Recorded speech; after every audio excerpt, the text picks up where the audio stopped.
My sibling turned my world into a nightmare, and is now expecting my partner's baby. But when our mom and dad wrote her out of their will, she came to me, pleading for support.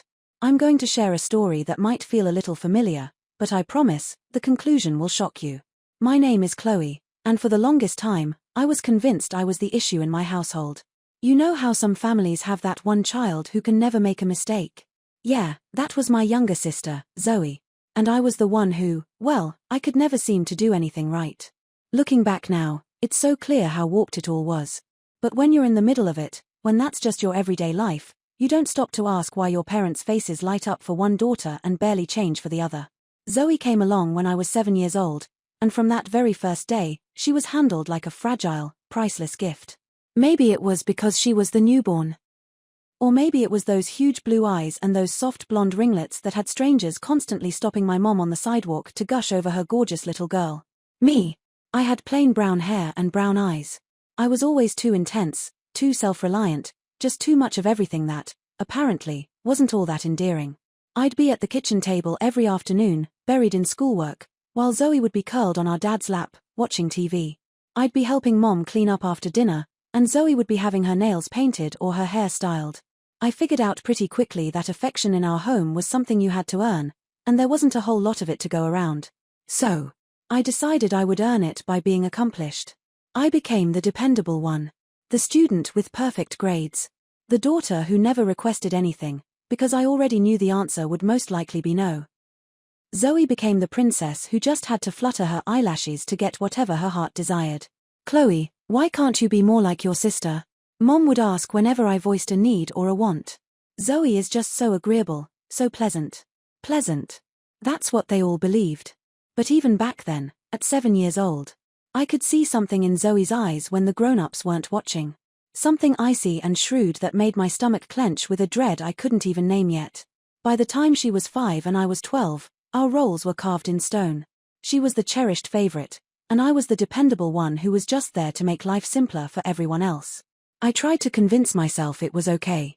I told myself I didn't need their validation. But deep down, that little girl inside me kept asking what I had done to be so unworthy of my parents' love, and why my sister received so much of it without ever having to try. I had no idea the most painful part was still ahead of me, or that this favoritism would eventually forge a monster who would try to tear down every single thing I'd struggled to create. The warnings were there from the start, but no one wanted to acknowledge them. Not even me. The first time I realized Zoe wasn't the sweet cherub everyone thought she was. I was 13, and she was 6. I got home from school and found my journal torn to pieces, the pages scattered all over my bedroom floor like it was some kind of celebration. I ran to Mom, sobbing, and Zoe was right behind me, with these giant, fake tears, claiming she'd been searching for crayons and accidentally knocked it off my desk. "I'm so sorry, Chloe," she cried, clinging to Mom's legs. "I didn't mean to." Mom just melted instantly, picking Zoe up and giving me this disapproving look. "It's just a diary, Chloe. It's not that serious. She's just a little girl." But I had seen Zoe's face for just a split second before the waterworks started. She'd been smiling. Actually smiling. That's when the real agony began. She'd go through my book bag when I wasn't around. Sometimes taking my homework, or tossing my lunch. When I'd say something, she'd deny it with such believable innocence that even I started questioning myself. "Maybe you just forgot to pack it," Mom would suggest. "You've been so forgetful lately." The food thing was especially vicious. Zoe figured out I was lactose intolerant before I even did, slipping milk into my juice or grating cheese into my sandwiches. Then she'd just watch, fascinated, as I'd bend over with horrible stomach cramps. "Poor Chloe is sick again," she'd announce to anyone listening, her voice dripping with this fake worry. My stuff started becoming casualties in her private war against me. My favorite sweatshirt would somehow end up with holes. My textbooks would vanish right before major exams. My alarm clock would get unplugged, so I'd oversleep and get in trouble. Every single time, there was some excuse that made Zoe seem blameless and me seem irresponsible. The most brutal part was how she'd turn other kids against me. She had this terrifying gift for manipulation, especially for someone so young. She'd tell kids at school I'd said awful things about them, or she'd share humiliating stories about me that she'd overheard at home. Before long, I was completely alone. I had this reputation as the odd girl with family drama. "How come you never have friends over anymore?" Dad asked me one day. And I wanted to scream that it was because his perfect daughter had methodically ruined every friendship I'd ever tried to build. Instead, I just shrugged and said, I'd rather study. See? Mom said, like that proved her point. Chloe's always been a loner. Zoe makes friends wherever she goes. Of course she did. But at home, when it was just us, she'd corner me and whisper things that made my blood run cold. No one actually likes you, she'd say with that sweet smile. Mom and Dad wish I was their only daughter. I'll never forget the smell of burning hair, and the look of pure hatred in my sister's eyes, the day everything shifted for good. I was 15, Zoe was 8, and I was getting ready for my first real date. Ben Lewis had finally asked me to the school dance. And for the first time in years, I felt truly happy about something. I'd saved up money from babysitting to buy a dress, and I was curling my hair in the bathroom, humming to myself. That's when Zoe showed up in the doorway, holding Dad's lighter. You look ridiculous, she said, her voice totally flat and cold. Ben's gonna laugh at you. I ignored her, just focusing on my reflection. I'd learned that responding to her only made things worse. But ignoring her was apparently the wrong move, too. Because the next thing I knew, she'd lunged forward and flicked the lighter right next to my hair. The flame caught the ends of my curls instantly. I screamed and jumped back, desperately patting at my hair while this awful, acrid smell filled the bathroom. In the mirror, I could see a chunk of my hair was singed off, leaving this ugly, burned mess on the right side of my head. Zoe, I shrieked, but she was already bolting down the hallway, shouting, Daddy. Chloe's yelling at me again, but this time, Dad had heard my scream. This time he came running and found me standing there in the bathroom with burned hair and tears running down my face, holding the evidence. His lighter, which definitely had not been in the bathroom before. What is going on here? He demanded, looking back and forth between us. She tried to set my hair on fire, I said, my voice shaking. Zoe immediately burst into tears. I didn't mean to. I was just playing. She grabbed the lighter from me and it went too close. I'm sorry. I'm so sorry. For a second, I thought it would be like all the other times. I thought Dad would comfort her and tell me not to be so overdramatic. But something in his face was different. Maybe it was the undeniable smell of burned hair. Maybe it was the way I was trembling. Maybe it was finally seeing physical proof of what his younger daughter could do. Zoe, he said quietly, and his voice had an edge I'd never heard before. Tell me the truth. What happened? I already did, she wailed, but her crying sounded different now, desperate, not manipulative. Dad looked at the lighter in my hand, then at my burned hair, then at Zoe's face. For the first time in my life, I saw doubt creep into his expression when he looked at his golden child. This ends now, he said. And I wasn't sure if he was talking to her or to himself. Zoe, go to your room. We will discuss this after I take care of your sister. Dad kept his word.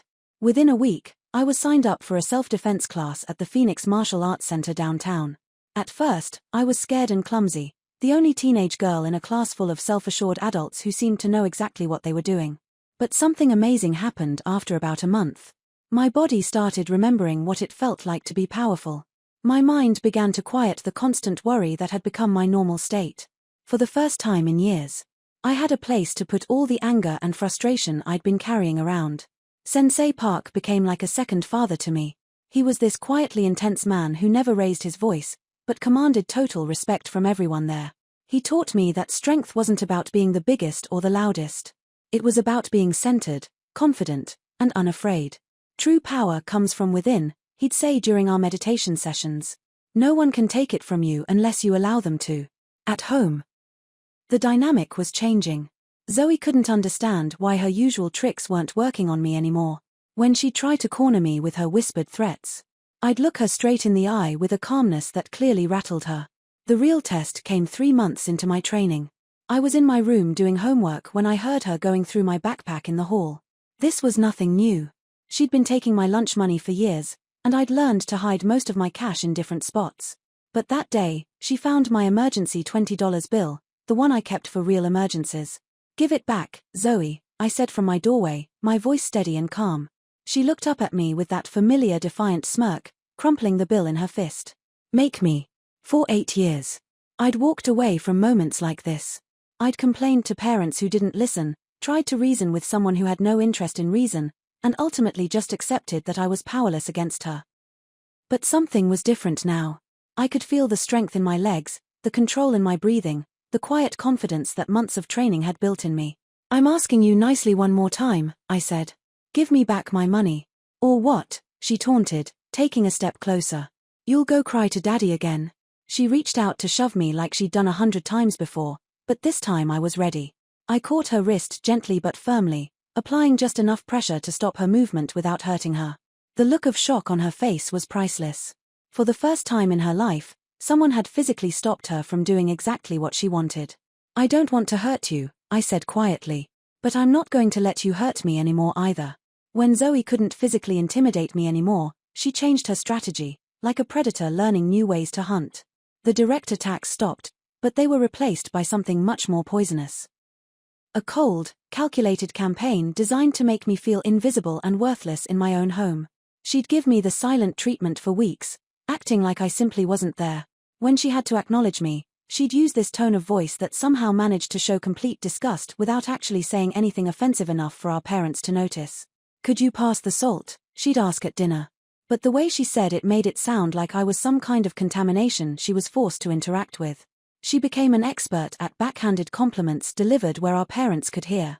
"Chloe's so lucky she doesn't care about how she looks," she'd say sweetly. "I wish I could be that confident about being so plain." Mom would laugh and ruffle Zoe's hair. "You're terrible," she'd say fondly, like it was cute instead of cruel. But here's the thing about bullies who can't break you anymore. They start losing their power. And that desperation becomes obvious to everyone around them. I was done reacting to her provocations, done trying to defend myself, done caring whether she liked me or not. Instead, I threw myself into my studies with a focus that surprised even me. I joined the debate team, volunteered at the community library, and spent my evenings working on scholarship applications. Every hour I spent building my future was an hour I didn't have to spend thinking about my toxic home life. My junior year, Mrs. Davison, my guidance counselor, called me into her office with news that would change everything. "Chloe, I have something incredible to tell you," she said, barely containing her excitement. "You've been awarded the Crestwood Academic Scholarship to Midland University. Full tuition, room and board, plus a stipend for books." I stared at her, not quite processing what she was saying. "Full scholarship. Full ride," she confirmed. 4 years completely paid for as long as you maintain a 3.5 GPA. "Chloe, this scholarship is fiercely competitive. They only give out 3 per year in the entire state." That night at dinner, I shared the news with my family. Dad's face lit up with genuine pride. "Chloe, that's wonderful. I'm so proud of you." Mom seemed pleased but distracted. "That's great, honey. Will you still be able to come home on weekends to help with things around here?" But it was Zoe's reaction that told me everything I needed to know. For just a moment, her carefully constructed mask slipped, and I saw pure rage flash across her face. Not disappointment or sadness that I'd be leaving. Rage that I was succeeding. In 8 months, I'd be free. College was like stepping into a whole new world where I could completely reinvent myself. Nobody at Midland University knew about my messed up family dynamics or my years of being the family scapegoat. For the first time in my life, I could just be Chloe. I threw myself into campus life with the enthusiasm of someone making up for lost time. I joined the photography club, volunteered at the campus women's center, and actually made friends. Real friends who enjoyed my company and sought me out just because they liked being around me. It was during my sophomore year that I met Daniel at a study group for advanced statistics.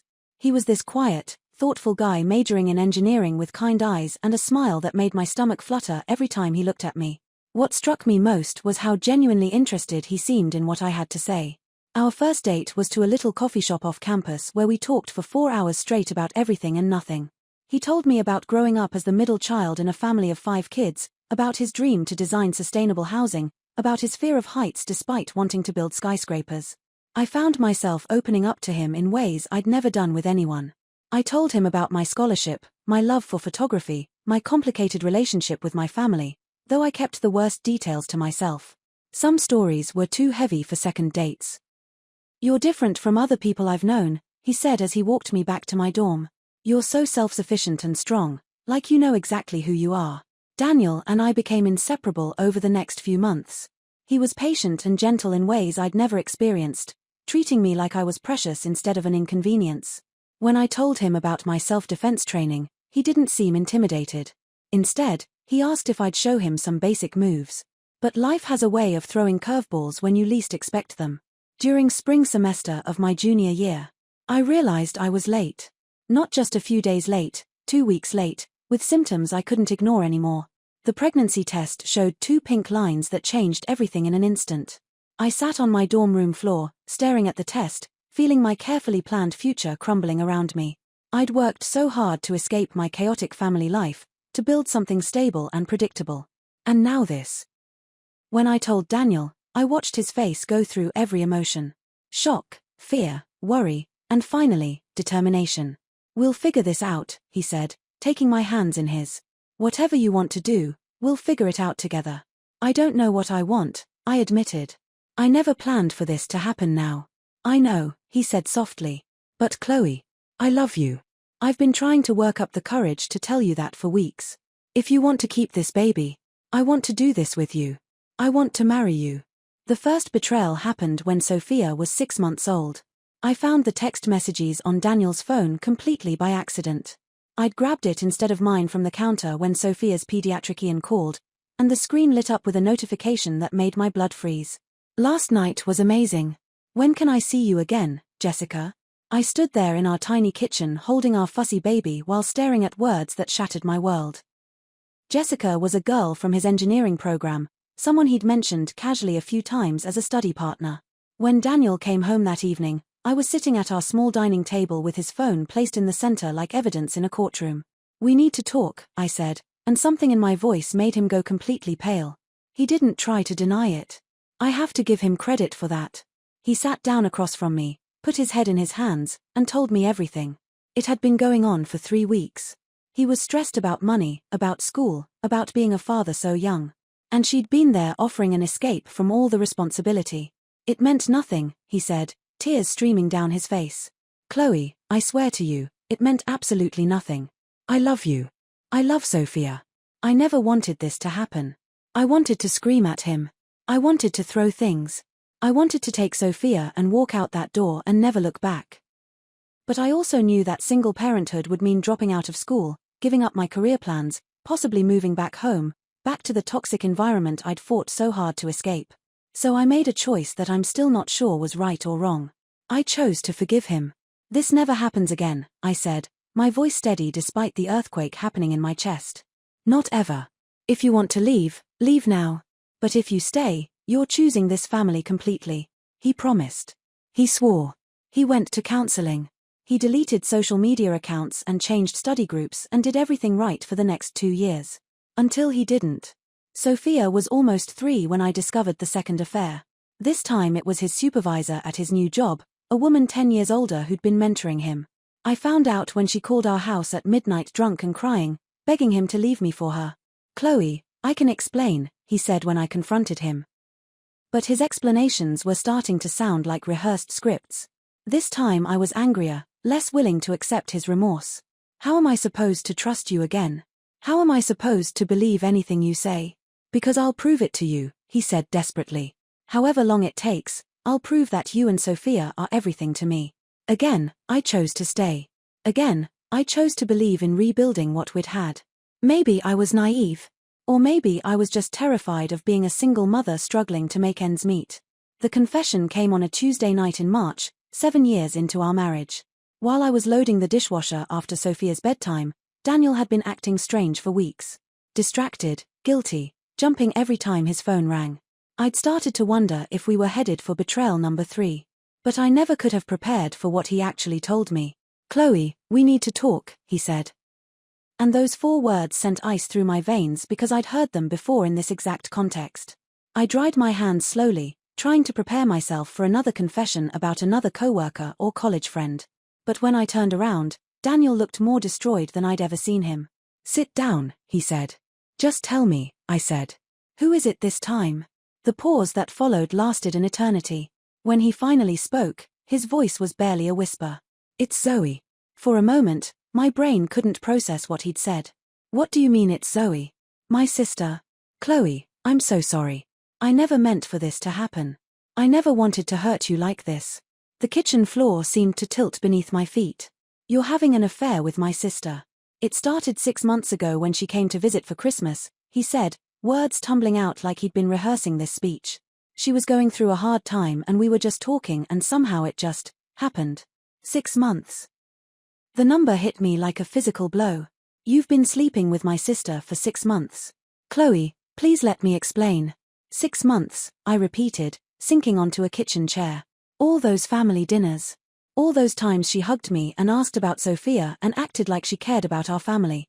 She was sleeping with my husband. Daniel was crying now. Ugly, desperate tears that I felt nothing for. There's more, he whispered. I laughed. Actually laughed because what more could there possibly be? More? What more could there possibly be, Daniel? She's pregnant. The world stopped spinning. Everything went silent except for the hum of the refrigerator and the sound of my own heart breaking into pieces so small they'd never be put back together. Pregnant, I repeated.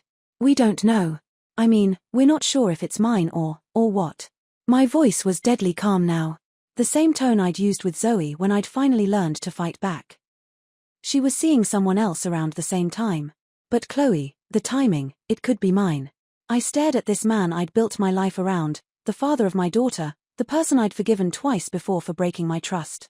And I realized that all of it, the apologies, the counseling, the promises, had been lies. He wasn't sorry he'd betrayed me. He was sorry he'd gotten caught. Get out, I said quietly. It took me 3 weeks to work up the courage to call my parents. 3 weeks of telling Sophia that Daddy was on an extended business trip. 3 weeks of crying myself to sleep after she went to bed. 3 weeks of planning exactly how to handle the conversation that would change everything. I knew I had to be strategic about this. Zoe had spent our entire lives manipulating situations to make herself look like the victim. And I couldn't just call up screaming accusations without proof. But I also knew her well enough to predict exactly how she'd react when confronted. So I set a trap. I called Mom on a Saturday afternoon when I knew Dad would be home too and asked them to put me on speakerphone for a family discussion. Of course, sweetheart, Mom said. Is everything okay? You sound stressed. Actually, no. Everything isn't okay, I began carefully. Daniel and I are having some serious problems and I need to talk to you about Zoe's involvement. There was a pause. Zoe's involvement? Dad asked. What does Zoe have to do with your marriage? Well, that's what I'm hoping you can help me understand, I said, keeping my voice neutral.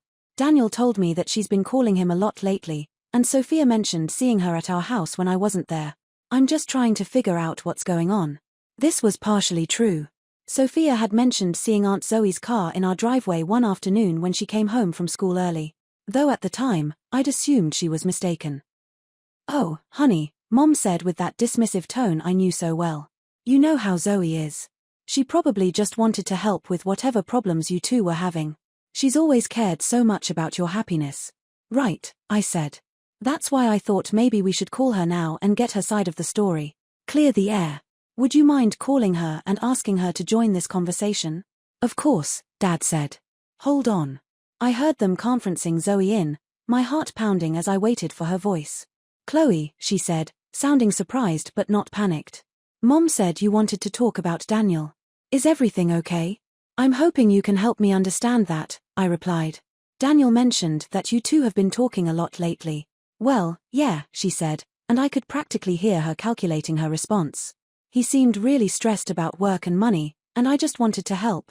I mean, you're my sister. Your happiness matters to me. That's so sweet of you, I said, loading my voice with fake gratitude. And it was really thoughtful of you to come by the house to check on Sophia when I was working late. There was the tiniest pause. Oh, that. Yeah. I just wanted to make sure she was okay. Of course. And Daniel appreciated the support, I'm sure, especially during this difficult time with everything he's been dealing with. What do you mean? Zoe asked. And now there was a slight edge to her voice. The aftermath of that phone call was swift and brutal. Dad hung up on Zoe mid-sentence when she started blaming me for stealing Daniel's affection in the first place. Within an hour, he'd called me back with a shakiness in his voice I'd never heard before. Chloe, I need you to know how sorry I am, he said. For everything. For not protecting you when you were kids. For not seeing what she really was. For letting this happen to your family.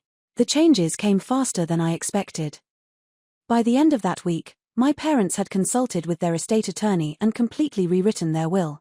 Zoe's inheritance, her trust fund, her emergency credit card access. Everything was revoked. We should have done this years ago, Mom admitted as we sat in my kitchen while Sophia played in the backyard. We enabled her behavior by always bailing her out, always making excuses. We created this monster. Meanwhile, I'd filed for divorce and demanded a paternity test as part of the proceedings. Daniel's lawyer tried to argue that it was premature since the baby wasn't born yet. But my attorney was relentless. We need to establish paternity for child support and custody purposes, she explained to the judge.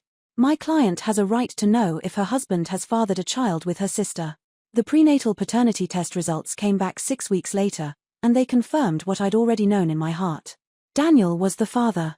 Seeing it in black and white on the lab report felt like being stabbed all over again, but it also meant I could move forward with complete clarity. Daniel tried to reach out several times during this period, sending long emails about how sorry he was and how he wanted to work things out. I forwarded them all to my lawyer without reading past the first few lines. There was nothing he could say that would change what he'd done or who he'd chosen to do it with. The divorce proceedings were messy, but straightforward. Daniel didn't fight me on custody. He'd have Sophia every other weekend and one evening per week. He didn't fight me on the house. I'd keep it and refinance it in my name only. He didn't fight me on alimony. He'd pay it monthly until Sophia turned 18. What he did fight me on was his relationship with Zoe. It's complicated, Chloe, he said during one of our few face-to-face conversations at the lawyer's office. She's carrying my child. I have to think about what's best for the baby. What's best for the baby, I replied coldly, is having a father who doesn't abandon his responsibilities when things get difficult. But based on your track record, I'm not holding my breath. Zoe, meanwhile, was spiraling. With her financial safety net gone and her family relationships destroyed, she was facing the reality of single motherhood without the support system she'd always taken for granted. She'd been working part-time at a boutique, barely making enough to cover her rent. And now she was pregnant and essentially homeless. 3 months after Daniel moved out, I got a text from him that I almost deleted without reading. Zoe had the baby. It's a boy. His name is Jacob. I thought you should know. The call came 4 months after the divorce was finalized on a rainy Thursday evening while I was helping Sophia with her homework. I didn't recognize the number, but something made me answer it anyway. Chloe. The voice was so broken and small that it took me a moment to realize it was Zoe. How did you get this number? I got a new phone. Chloe, please don't hang up. I know you hate me and I know I deserve it, but I need to talk to you. I walked into the kitchen out of Sophia's earshot. What do you want, Zoe? I'm in trouble, she said. And I could hear crying in the background. A baby crying. Real trouble. I got evicted last month. I'm staying at this horrible motel and I don't have money for another week. Jacob is sick and I can't afford to take him to the doctor and I don't know what to do. I felt nothing. No sympathy, no sisterly concern, nothing but cold detachment. That sounds difficult. Chloe, please. I know I destroyed everything between us. I know I ruined your marriage and hurt you in the worst possible way, but I'm begging you. Not for me, but for Jacob. He's innocent in all this. Is Daniel helping you? There was a bitter laugh. Daniel moved to Seattle for a new job. He sends $300 a month in child support, which barely covers diapers and formula. He's seen Jacob twice since he was born. I see. Chloe, I'm desperate. I've been calling Mom and Dad for weeks, but they won't even take my calls. I tried to go to their house, but they had the locks changed. I have no one left. The irony wasn't lost on me. Zoe, who had spent her entire life destroying my relationships and undermining my happiness, was now alone and asking for help from the sister whose life she'd systematically ruined. What exactly are you asking me for? Just a loan, she said quickly. Enough to get into an apartment and pay the first month's rent. Maybe $2,000. I'll pay you back as soon as I get on my feet. I'm looking for work, but it's hard with the baby. And most places won't hire someone without a permanent address. $2,000. About half of what Daniel paid me in monthly alimony. Money I could easily afford to give her. Money that would solve her immediate crisis. Please, Chloe, I'm begging you. I know I don't deserve anything from you, but Jacob does. He's your nephew. He's Sophia's brother. Half-brother, I corrected automatically. Right. Half-brother. But still family. Family. The word that had been used to excuse Zoe's behavior for 24 years. Family. which apparently meant I was supposed to forgive anything and help anyone, no matter how much they'd hurt me. Chloe, are you still there? I'm here. So, will you help us? Just this once. I swear I'll never ask you for anything again. I thought about 7-year-old me finding my journal torn apart. I thought about 14-year-old me watching my sister smile as I doubled over in pain from the milk she'd secretly added to my food. I thought about 15-year-old me with my hair on fire and my sister holding the lighter. I thought about my wedding day and Zoe hugging me and telling me how happy she was for me. I thought about Christmas dinner, Zoe playing with Sophia while planning to seduce my husband. I thought about 6 months of betrayal. 6 months of looking me in the eye and pretending to care about my family while she was actively destroying it. Chloe, please. I'm not asking you to forgive me or have a relationship with me. I just need help getting back on my feet so I can take care of my son. No, I said quietly. What? No, I won't help you. I won't give you money. I won't co-sign an apartment lease. I won't provide references for jobs. I won't do anything to make your life easier. But Chloe, you made your choices, Zoe. You chose to pursue my husband. You chose to have an affair behind my back. You chose to get pregnant. You chose to destroy my marriage and break up Sophia's family. Now you get to live with the consequences of those choices. I can't believe you're being this cruel. After everything we've been through. Everything we've been through? I interrupted. You mean everything you put me through? 24 years of psychological torture culminating in you sleeping with my husband and having his baby. That's what we've been through, Zoe. I hung up and blocked the number immediately. The cycle was finally broken. 5 months later, I was sitting in my boss's office, accepting a promotion to regional marketing director with a 40% salary increase. Sophia was thriving in her new school, making friends and excelling in her art classes. Our house felt like a home again instead of a crime scene. You've really turned things around this year, Patricia said as she handed me the promotion paperwork. Your campaign strategies have been innovative, and your leadership skills have impressed everyone on the executive team. That evening, I called Dad to share the news. Chloe, that's wonderful. His voice was warm with genuine pride. You've worked so hard to rebuild your life. Your mother and I are so proud of how you've handled everything. We talked for an hour about Sophia's school progress, my new job responsibilities, and their plans to visit for Thanksgiving. It felt good to have a normal relationship with my parents for the first time since childhood. I didn't ask about Zoe, and Dad didn't offer any information. Later that week, I ran into Mrs. Jones from my old neighborhood at the grocery store.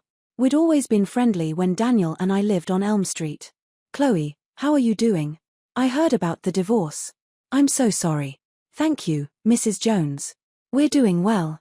Actually, we're doing better than well. Good for you, she said, then lowered her voice conspiratorially.